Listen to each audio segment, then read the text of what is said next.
What's up, crew?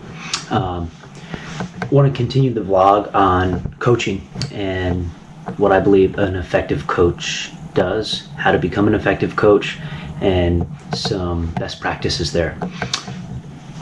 I think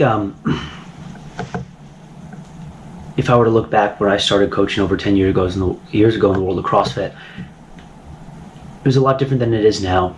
And I think that I didn't really know what I was doing. Not a lot of people knew what they were doing, and I think now, unfortunately, a lot of people think they know what they're doing. And when I first dove into the world of CrossFit, I knew that I knew nothing. I simply went to the CrossFit Journal and read every article, downloaded every video I could watch, and I just learned and consumed. And I went to my level 1, I went to my CrossFit Olympic lifting seminar, simply because I didn't know how to Olympic lift. So I figured, well, I might as well go to my Olympic lifting seminar to learn how to snatch, learn how to clean and jerk. I went to my level 1 so I could learn more about CrossFit, and I started implementing the methodology. And from there, just put myself in positions that I maybe didn't belong in, but it allowed me to challenge myself. Walking into a gym and asking to coach there, and they said no. I said, well, can I help? Can I just be a part of this? And they said, sure. So I would clean the gym, and when the opportunity came and they needed someone to help coach, I was there. And I think that's something that really allowed me to just organically grow and then get feedback. I've been a part of Seminar Staff for, closing in on 9 years now, almost 10. And if I were to say the most beneficial part of staff is the environment that I'm in and the ability to get feedback and constantly push and improve. And I think that's missing for a lot of coaches, certainly early on. You need to be getting feedback consistently, certainly in an area where you're delivering a product to people and your athletes and members will love you.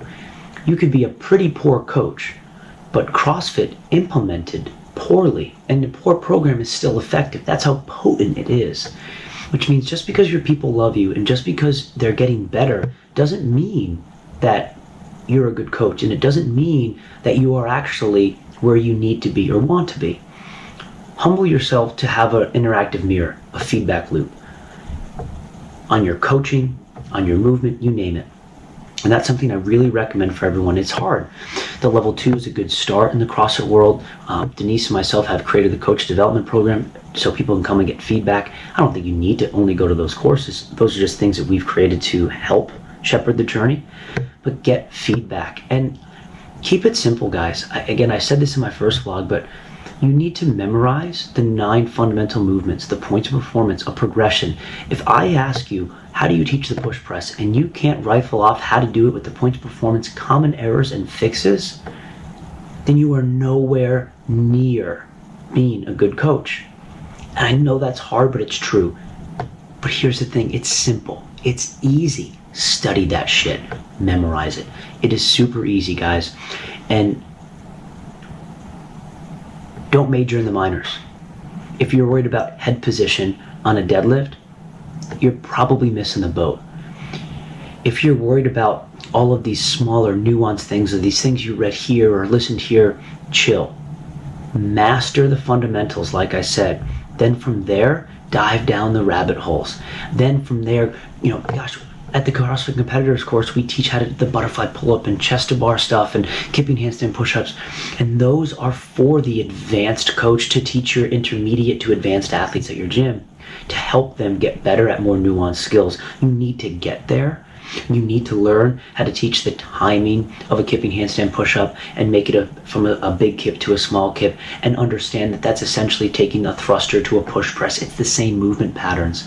There's knowledge in there that you need to have before you disseminate it. The best coaches in the world have the experience and knowledge of an exercise scientist or physiologist, but that can communicate it like a gym teacher. Communicate it to elementary school students, to professional athletes. If you can do that, you're an effective coach. How to do that? Study. Put the work in. 30 minutes a day. No one knows that you're studying and putting the work in. To this day, I wake up early and I study and I prep. I'm doing a level 1 today. I'm up reading a lecture that I've probably given 100 times because I can't be complacent. Complacency breeds mediocrity, and mediocrity is where the good go to die and the great go to their demise. Remember that. Study, prep, never be complacent. The minute you think you're the best, get out, because you're not, and you no longer belong in that field. Study, learn, refine, master. Don't be arrogant. Don't be entitled. Get feedback. You need to study and learn. It's that simple.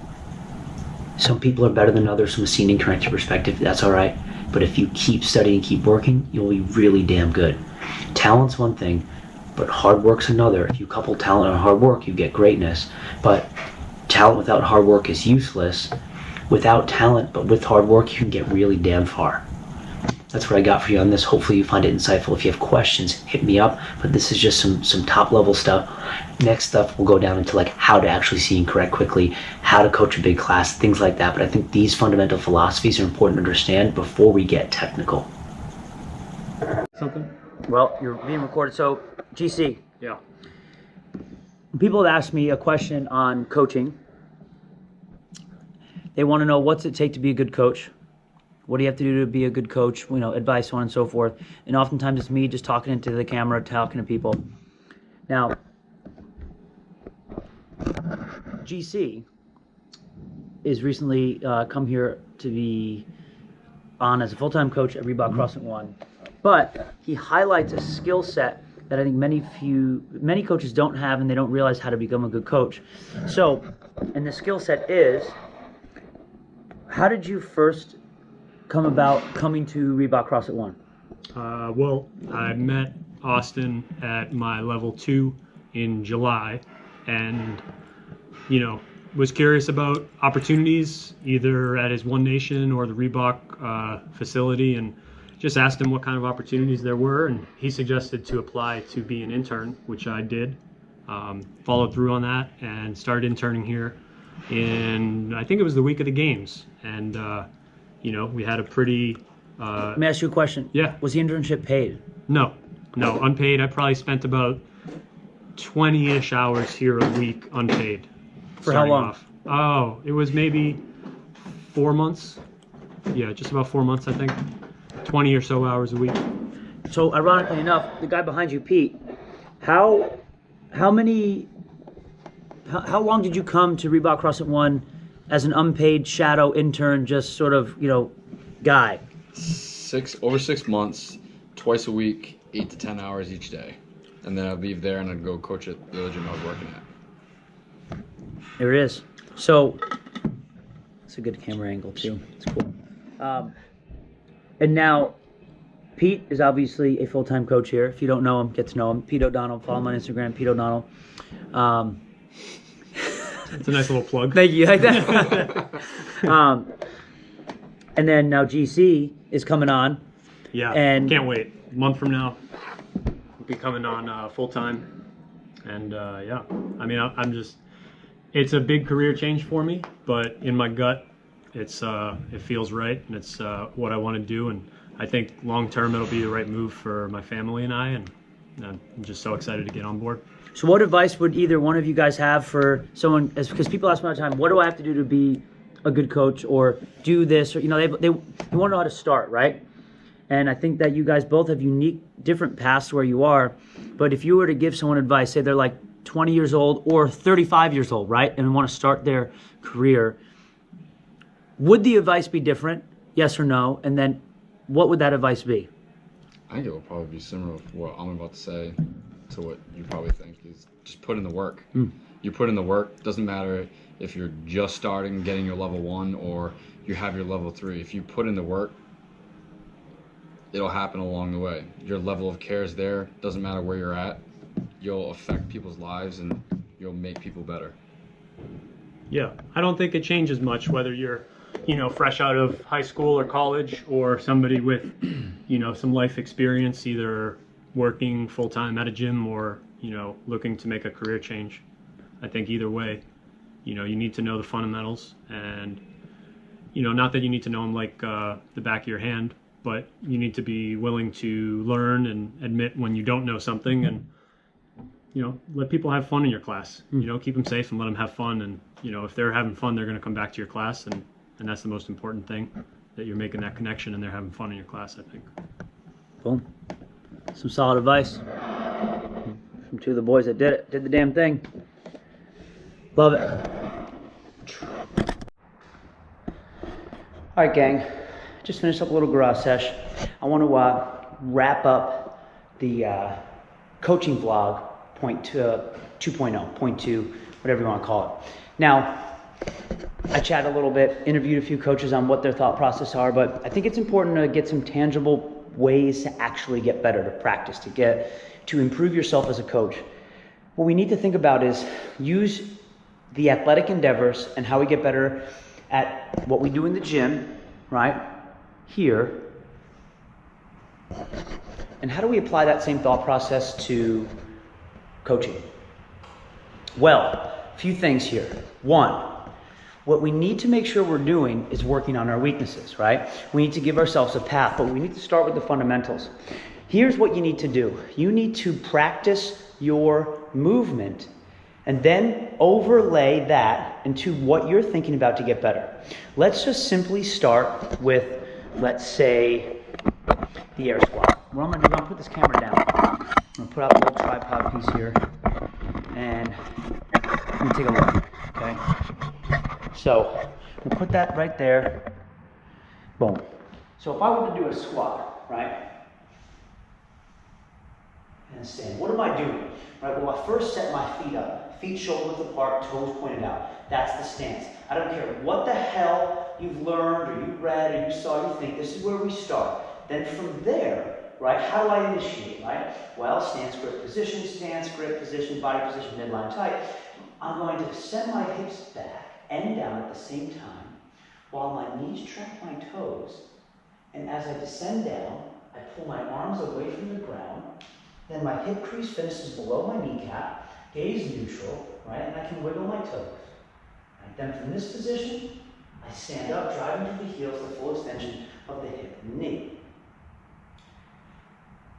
We don't ever really say that. That's what we're doing. How do we teach it? Stance, great. First thing what I want you to do is from here is unlock your knees and send your butt back like you're closing the car door with your butt. Check. Now from this position, lift your arms away from the ground. Awesome. Now, from here, all I want you to do is sit down to a nice low beach chair and stop. And then stand. Boom, what we just taught was line of action. Beautiful. And midline stabilization with the arms away from the ground. Teach through movement. At this point, what you've taught, you now look for. Thus, you will see and correct. What are we looking for? Well, one thing, depth. Check. What else? Arms coming away from the ground. Midline stabilization. Check. Line of action. Hips traveling back and down. Check. What you look for is what you'll see. What you see is what you'll correct. And what you correct, you must follow up on to make sure that you're getting better. Then, from there, we have some other points of performance we need to overlay. Knees tracking the toes, weight in the heels, right? On the next few reps, what I want you to think about is glue your feet to the ground, big toe on the ground. You're going to twist your knees apart as you sit down into that low beach chair. Boom. Now, in the bottom, what we can do, maybe at the same time, or maybe in subsequent reps, as you sit down, I want you to just look at your toes and your weights and your heels, and then we stand. And then we start to call multiple reps. Squat down, understanding that the command is important. Squat down and hold it. What's the point of cycling multiple reps? Give me 5 reps in a row, guys. There needs to be purpose with everything you're doing, everything you're saying. If there's not, it's a waste of time and you haven't prepared. Squat, hold it. Look, see, correct, stand. If we're going to teach multiple reps and have them do it, it's because we've taught something. How to cycle reps. What that's going to look like, what it's going to feel like. There's absolutely a place for it, and it should be there in a class in a warm-up phase, right?